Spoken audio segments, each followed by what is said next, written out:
Evening, everybody. Graz here from the GKBC, and behind the camera, welcome back, AJ. It's been the daughter for a while now. I'm here to give you my 2 weeks late review of Hyperion by Dan Simmons. This was a buddy read with Tad at Tad Reads Books and Stuff, and Kim at the Paper Traveler. So I haven't done one of these in a little bit. My ups and downs reviews. So here we go. I give my 5 points negative and 5 points positive, and then ratings and all of that good stuff. It says on the front this is a Hugo Award-winning novel. So I'm guessing the Hugo Award is probably a science fiction thing or a fantasy thing, so not really the list that I want to get into. Okay, so as always with these, I start with the downs or negatives so that I end on a positive note. So the first negative for me is, and oh, by the way, before I get any further, obviously I'm going to go into a review of this. I'm going to give you my 5 points, and there will be spoilers. So if you haven't read this and you want to, then maybe thanks for the view, thanks for checking me out, but there's going to be spoilers ahead. Okay, the first down is the obvious sequel ending. And what I mean by obvious is the book ends and it's a huge cliffhanger, and it's almost glaringly obvious that it's going to be there's going to be something else written. And I looked, and there's another Hyperion book. So I didn't really like that. Books, even in a series, should be able to stand on their own. Yeah, you can have things that are going to allude to the next book, and then in the next book allude to the previous book, but they should still stand on their own. So, and I honestly believe that a good indication of that is the Harry Potter books. Yeah, they give you a little bit of backstory at the beginning, but not too much, but each book kind of stands on its own. That was number one. Number two, this is, in this book, the main characters, they tell their stories. It's like a campfire thing, they're all sitting around, they're telling their life stories. And I kind of, we'll get to that in a little while. But what I didn't like about that is two of the characters pulled before I tell you my story, I have to tell you this story. It was okay once, but I just thought it was kind of filler to do it twice. Pick one and stick with it. Don't give us both. Number 3, at the beginning, when the leaders are putting these people all together on their mission,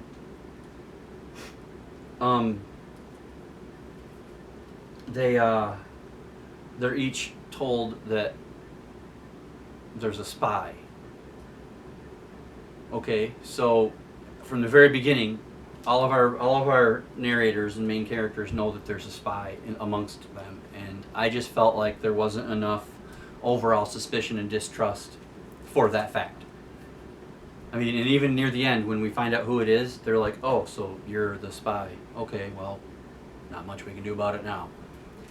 I don't know. I just thought that plot device or line or whatever that we were given at the very beginning could have had more done with it than repeating the double storytelling and whatnot.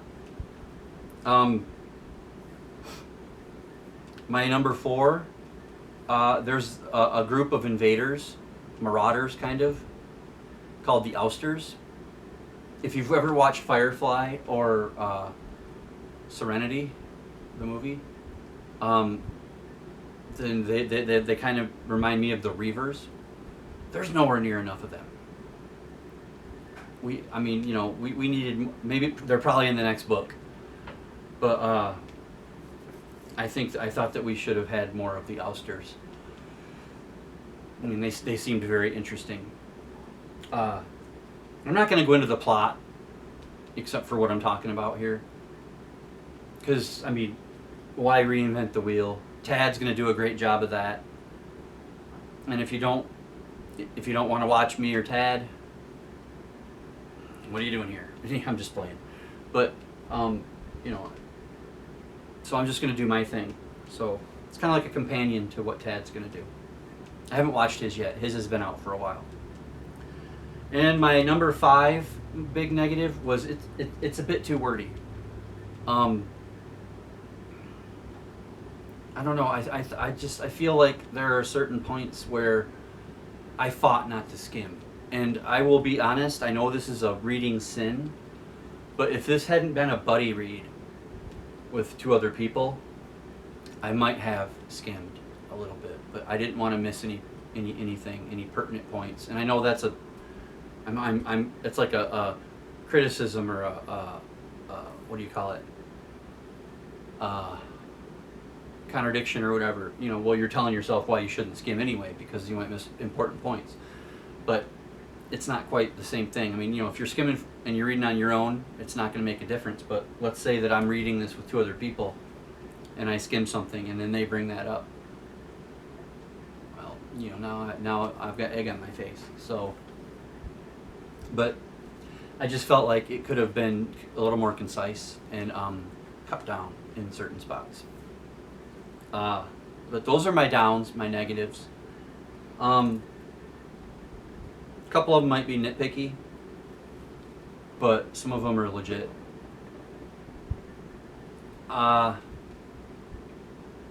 Okay, now my positives or ups. I enjoyed all the fun hints to Old Earth because this is a science fiction novel, and they're on it's like the Republic in Star Wars. They're on different planets, and Earth is long gone. It's called Old Earth, and you know, I liked the little hints to that. And then there's actually one planet that the AI system in the book has created that is like a copy of Old Earth, and that was kind of neat.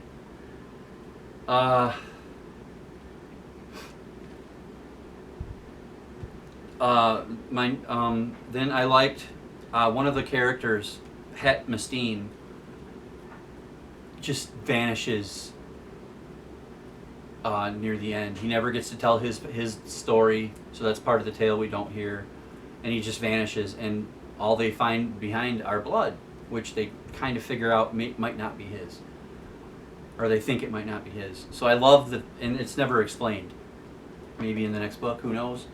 But I like the unknowing of his fate.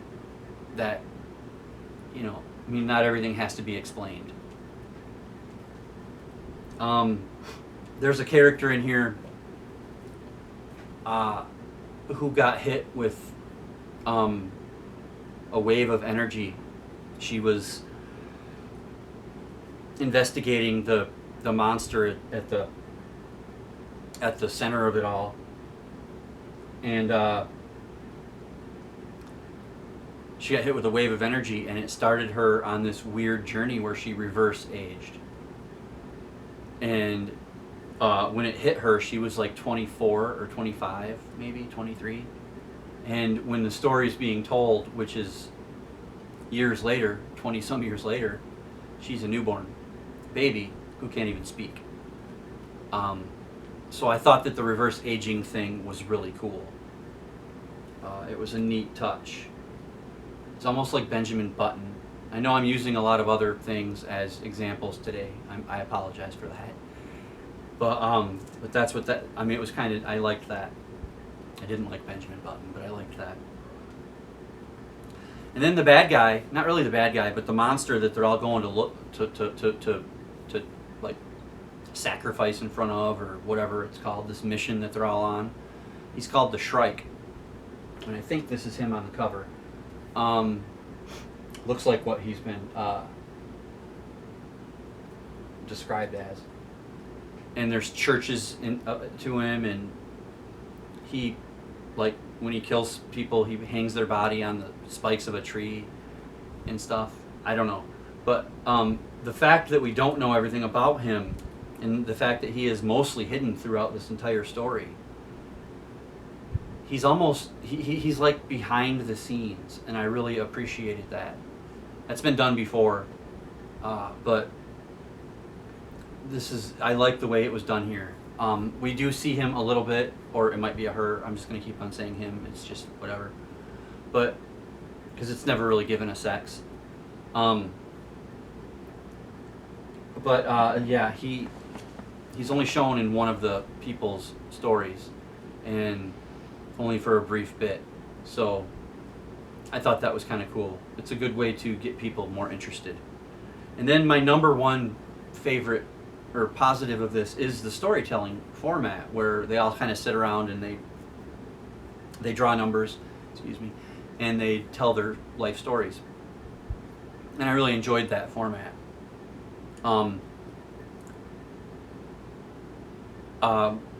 So that was a big positive for me right from the get-go. Well, not the get-go, but like by the time you hit page 50 or 100, you're in there, and I like how they were just like doing that, interspersed with their journey to what they, on their mission, which I really like too. So it's laid out nice.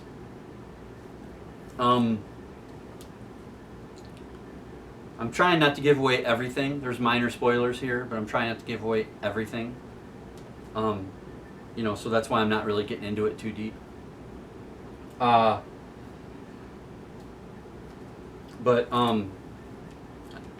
This was published in 1989.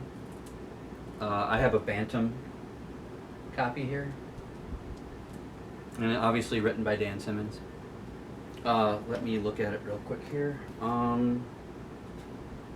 Should have written this down. I apologize to everyone. The cover is by Gary Ruddle. So that's kind of, and he did a good job because it draws you in immediately. You're like, man, if you're into science fiction or fantasy and you see that cover, you're gonna pick this up. And if you're a fan of good writing, period, if at times a little wordy, you're gonna see Dan Simmons' name, and you're gonna be excited because he's a great author. He's one of my favorites. But like I said, 1989 publishing, and this copy has 496 pages. On Goodreads, across 235,584 ratings and 11,473 reviews, this is rated a 4.26, which is incredibly high for that many. Because usually things fall just like in the 3.6 to 3.9 something range. And I mean, for it to have that many reviews and ratings, or 235,000 ratings, and it's over 4.25. That tells you a lot. My personal rating system, I gave it a 7.67 out of 10, which is still pretty good. In my system, anything over 7.5 is pretty solid, because I can be hard on things. But that's my partial slight review of Hyperion. If you read this and you disagree with me on anything, please let me know. Let's have a conversation in the comments. And go check out Tad's video, and keep an eye on Kim's channel for her video. I don't know if it's out yet. But that's pretty much all I have for you today. Dan Simmons' Hyperion. And I didn't show you the back cover, so that's kind of cool. Is that on there? Okay. And it kind of goes all the way around. It's a good wraparound. It's pretty neat. So, Hyperion by Dan Simmons. 7.67 out of 10. Not bad. Not sure when I'm going to do another video. But we'll see. obviously this weekend I'll try to do another short fiction by Graz, which I know everybody loved that, and Comic Book Sunday. Try to do something for that. So until next time, read more.